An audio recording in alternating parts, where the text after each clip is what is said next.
Okay, we just boarded the boat and trying to find out where we're supposed to go and what there is available.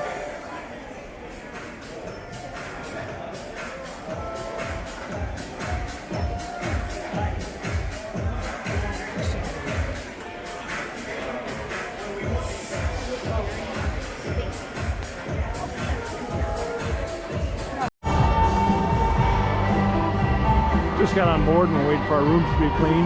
Just walking around trying to find all the places to hang out. This is the pool and bar area.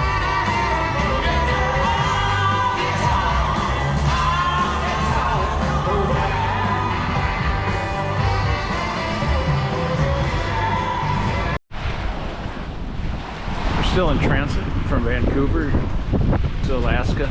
I think we're still a half day away from our first stop. A beautiful morning for coffee and sunrise. And if you want to swim, it's probably pretty doggone cold. It's Monday morning and we're just pulling into Ketchikan. It's about 5 a.m. in the morning and it looks like a pretty nice day right now. Hopefully it'll be nice and clear to go on our airplane ride.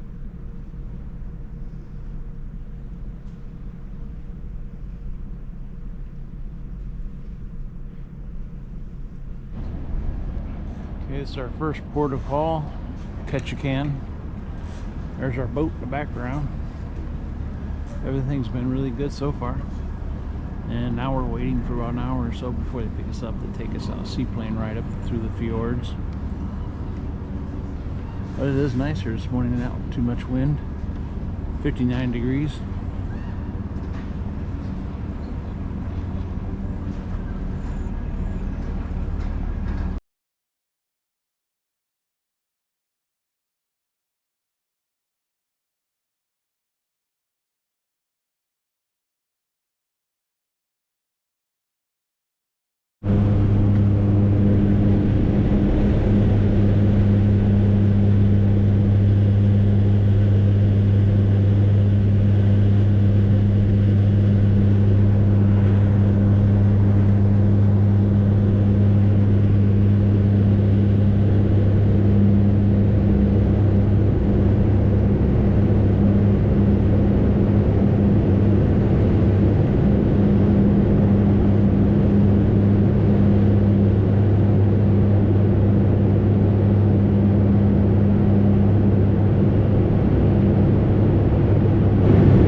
back, Mom.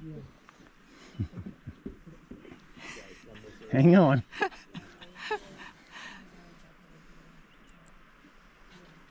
Yeah, we just landed out in the middle of this lake. Out in the middle of the Alaska somewhere. Misty Fjords. Misty Fjord is, I guess, what they call this. National Monument.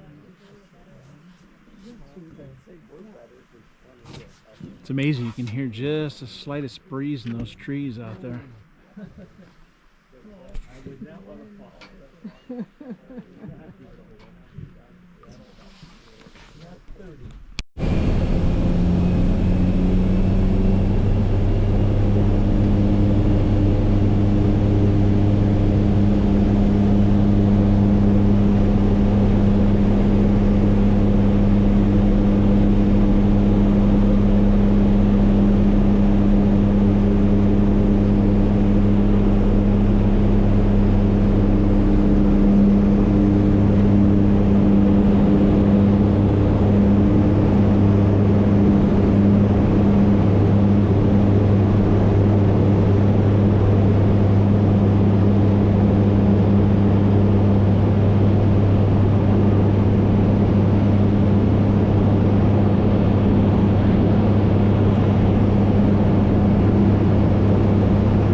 Making our way from Ketchikan to Juneau, and it's about, I don't know, about 8:30 at night, and as you can see, the sun is still quite a ways from setting. I guess it's going to be about 10:30 before the sunset, so it makes an extremely long day, and it's really hard to tell what time it is by looking at the sun, but it's beautiful out here. We're sailing into the port of Juneau. Just a glorious morning out.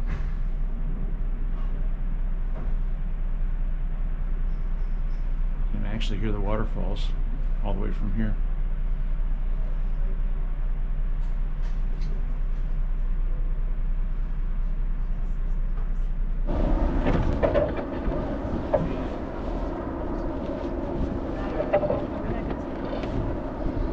Alright, we're on our way to the Mendahog Glacier. How far do you think that is out there? About 3 to 4 miles?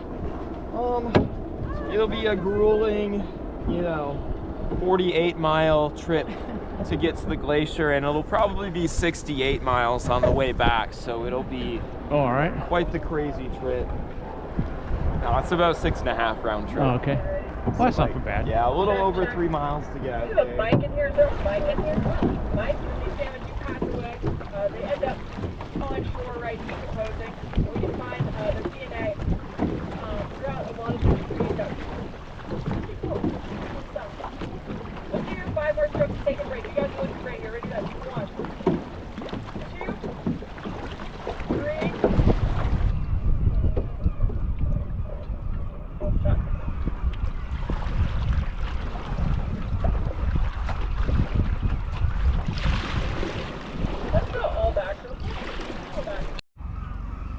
Well, we finally made it all the way out to Mendahog Glacier. Now we're going to walk all the way up there. This is the walking trail back to the Mendenhall Glacier.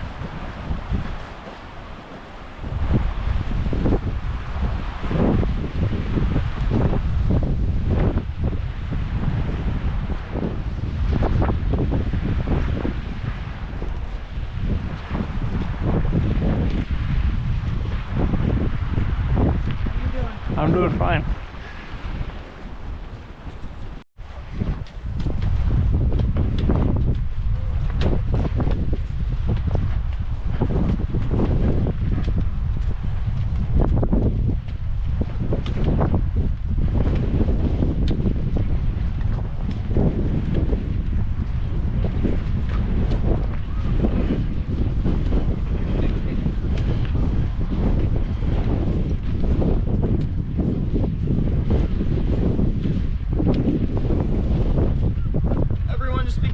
Take your time on this little section. It's a little bit rockier here.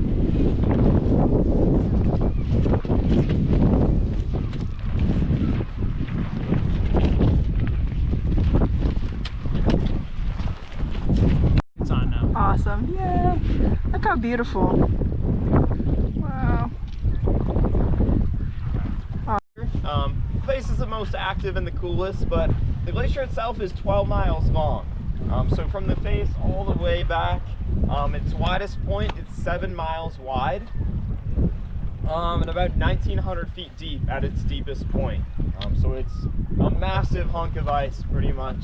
If you follow it all the way up to that start of the 12 miles, you'll reach the Juneau ice field. So the Juneau ice field is a massive expanse of ice high up in the mountains. It's about 1,500 square miles. That's slightly bigger than the state of Rhode Island, if you want a reference point for just how big this ice field is. It's the 5th biggest ice field in North America. And the ice field forms because it's at a high enough elevation, again, way up in the mountains, that the snow that falls in the winter doesn't melt all the way in the summer. So on that ice field, actually get the average is about 100 feet of snowfall up on that ice field every year. So there's a new layer of snow that gets added every year. Freshly fallen snow is about 90% air, so it's pretty light, pretty fluffy, especially up on the ice field. Now, as a new layer gets added every year, the weight of all those new layers stack on the previous layers. The air on those older layers all gets forced out, right, under the weight of the new snow. So slowly that snow is going to change into ice. So all the air is gone and we're left with a super dense glacial ice, essentially. There's zero air in there whatsoever, so it's super dense, the densest naturally forming ice on planet Earth. If you make ice in your freezer, it'll come out white because it's got all those air bubbles in it. That's not the case with glacier ice. There's not going to be any air in there whatsoever. So that's how the ice field forms. Now, those snow layers, they don't keep stacking up forever and ever. Eventually this massive ice gets so big and so heavy that it actually starts to flow out from all sides. And that ice will take the path of least resistance, which is downhill into all the valleys. So there's actually 38 different valley glaciers that extend off of that Juneau ice field. And we're looking at one of them right here.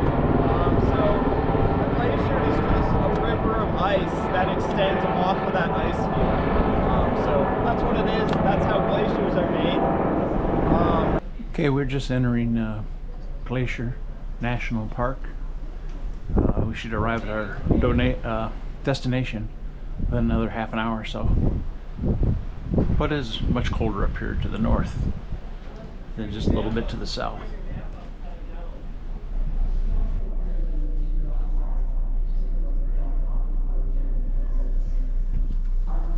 We're at John Hopkins Glacier right now. John Hopkins Glacier. Yes.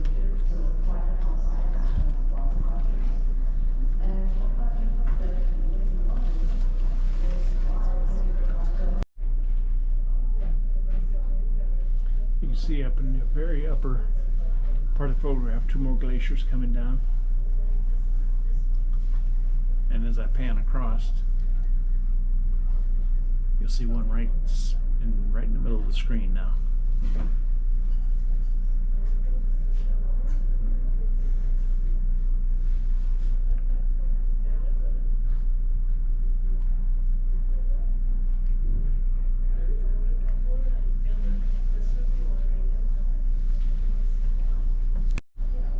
Okay, we're approaching the third glacier, which is Lamplugh Glacier.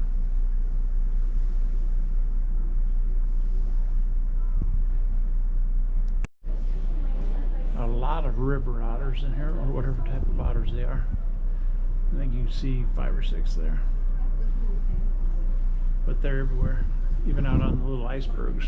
You see them crawling out there. Must be a dozen or so out there, or even more.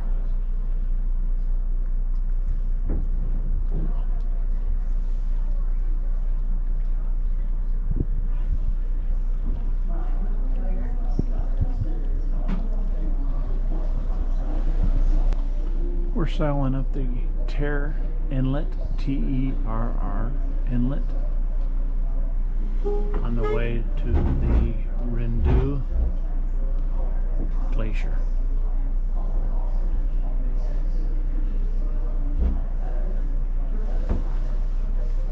Look way up in the top of the screen.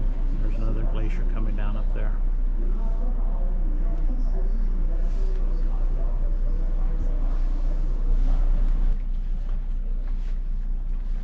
Running into a little bit of an ice flow off of the glacier.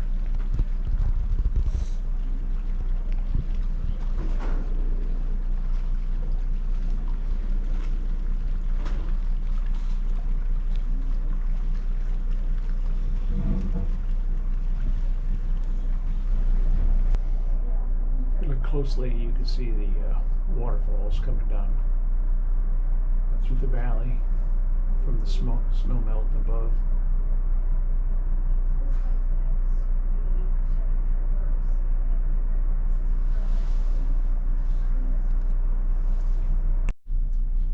This is Rindu Glacier. It's very difficult to get the size of it from this distance, but with binoculars you can see how massive it is and how it runs back up into the mountains back there. And who knows how far back it goes.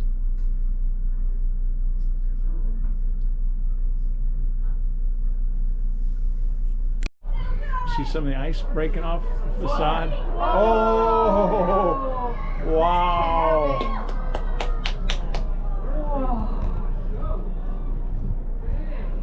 That was a very large piece, wasn't it?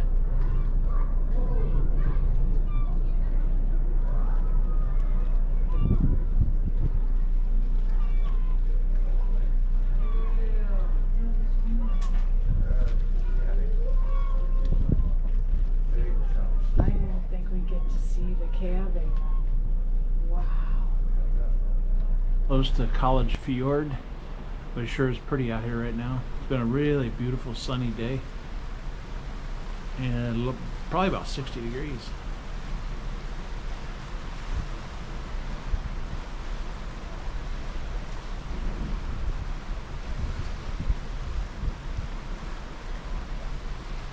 A series of glaciers here, and the major one is called Harvard Glacier. And 3 of these glaciers are named after Harvard, Yale, and so forth. And if you look closely up this tree line right here, you can see where the glacier had gone up all the way up the hill and made the ridge line of the trees all gone, just grass now. And there's another glacier up there. Don't know the name of that one. But you can also see the tree line missing there.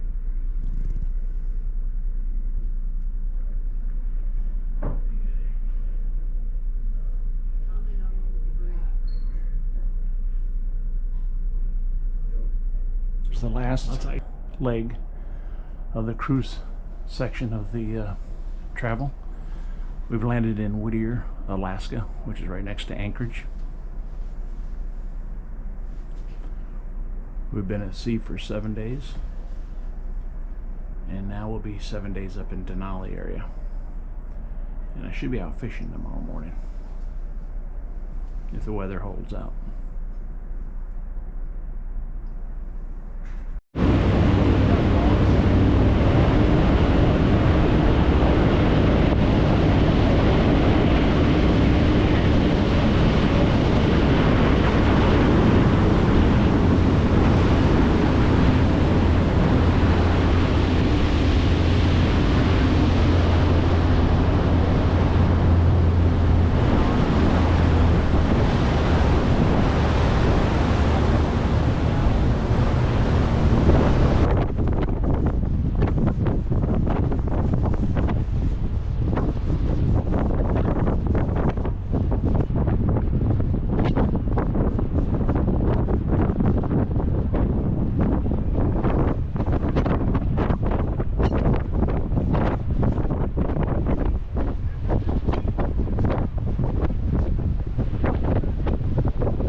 Sure whether you can see them or not, but there's a bunch of stellar sea lions right underneath the rocks or along the water edge here.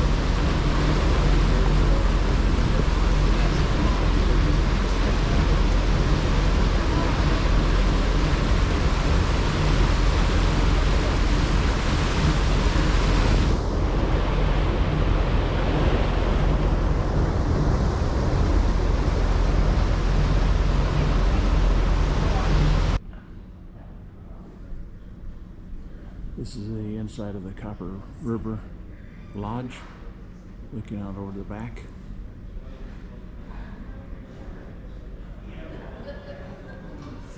We had about an hour drive on a road just like this right here.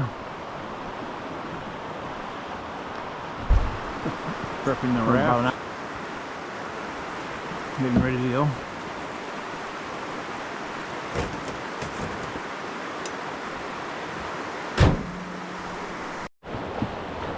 My wife would be going,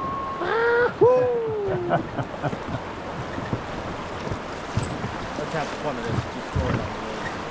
You see all those tracks, Tony, on that Yep. Oops, we've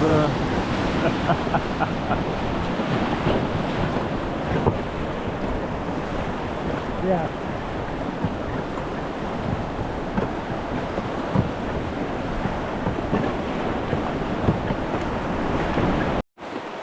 We're out salmon fishing. So far, no luck. But a beautiful morning. And we just got started maybe the first hour or so.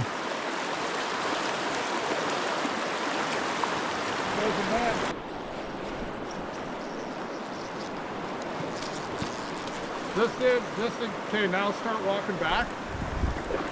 And you're just, if he starts fighting, you stop and keep him swimming. Just keep backing up. We're going to drag him up on the beach. Okay.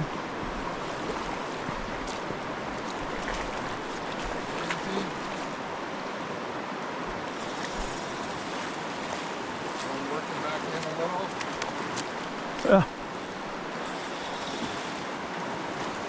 Well, come on, get out of the way.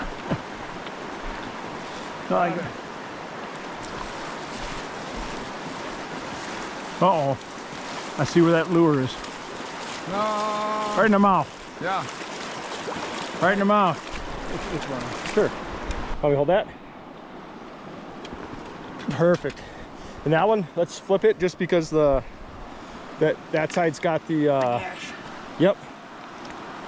Perfect. Of course, we hold it out as far as we can. True. All right, number one. There we go. Very good. All right, I'll take care of that. You go get another. A couple on this stop.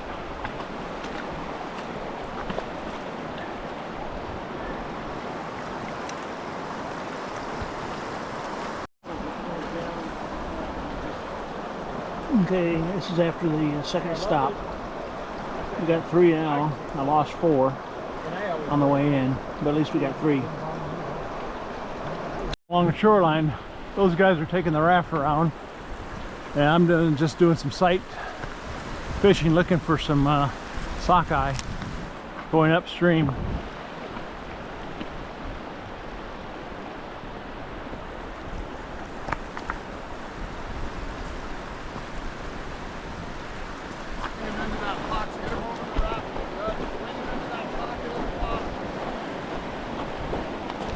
Oh!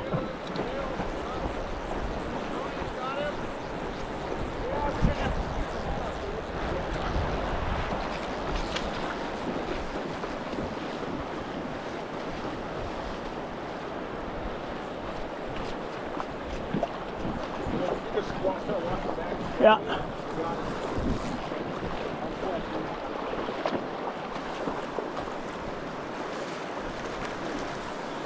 Otherwise, I'll tell you what.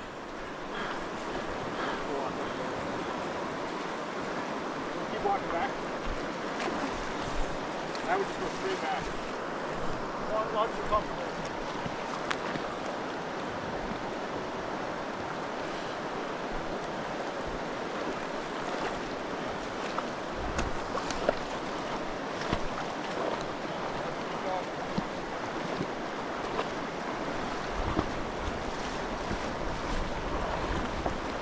Oh!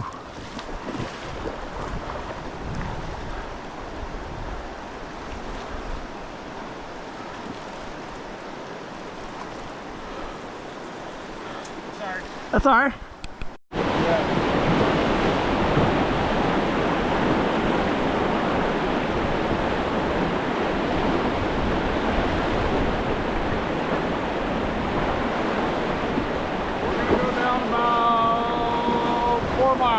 Alrighty. Stop again. Unless somebody's there, then we'll have to go a little farther before we stop again. That's something you don't see in a supermarket right there. No. And they get, I mean, this is still great, but when they're fresh, it'll be dark red. Uh-huh. They mainly eat krill and plankton Uh-huh. in the ocean. That's what gives them the dark red. But That's gorgeous. that's still, yeah, it's going to be delicious. Copper River salmon. All right. You pay like $40 a pound at Pike's Place Market in Spokane or Yeah. in Seattle for that. Uh-huh. Want to get a shot of one, hopefully. You smoke meat, smoke fish? Oh, I do. Yes, I do. I make a lot of, wow, roe in there. I love to make fish dip. But I usually make that out of fish that we don't normally cook. Different mackerels and things of that nature. You know, all the grouper and stuff, we don't want to waste them smoking them. So these bellies will be in with your fillets. Uh-huh. And they're great smoke. Okay. And the belly has the highest concentration of the omega-3s. Omegas? Mm-hmm. Yep. I keep all my bellies and I smoke them all when I get home. Mm-hmm. And when the clients say I don't want the bellies, I take those bellies too. Well, we eat a lot of fish and we eat all of it. The cheeks on the grouper, Uh-huh. they make little medallions. They look just like scallops. Oh, And I'm telling you, good. Just fry them up real fast with beer. Oh my goodness. I do all the filleting of the fish back home. I need to learn the method where you leave the belly bones on the carcass. But I've never done that. Oh, you mean so you don't have to do this? Yeah, so you don't have to cut through them. Oh yeah. Uh-huh.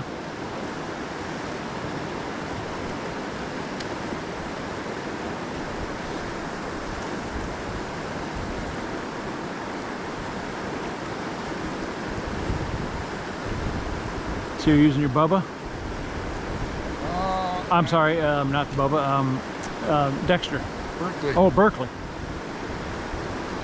Looks just like a I have 2 Bubbas, but I took them home and I never brought them back with me. I live in Montana. Oh, okay.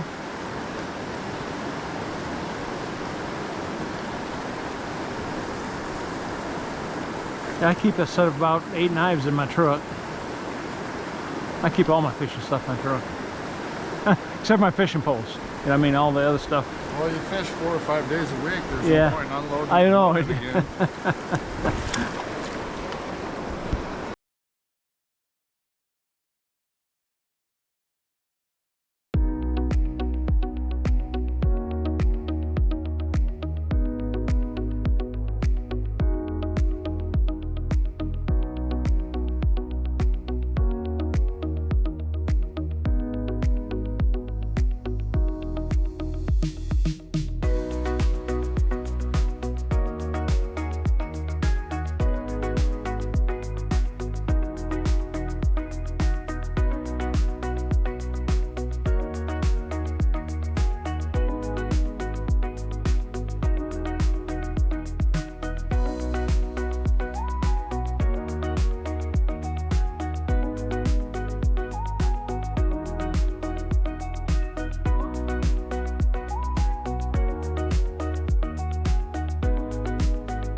Denali Lodge.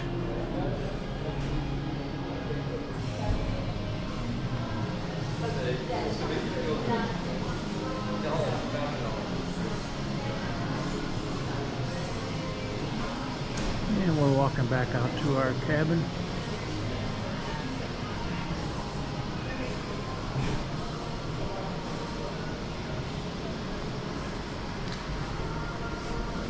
When I went in the Christmas shop, she said, "Merry Christmas."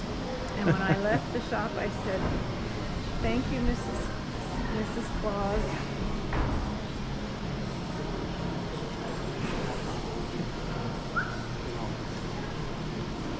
Arrived at the Denali Princess Lodge. Just walked out of our room.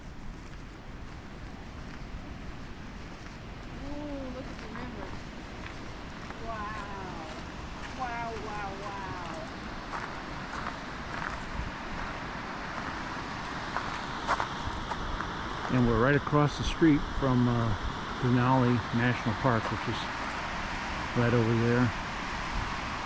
And we're going on a tundra tour tomorrow.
looks like crab legs tonight and king salmon.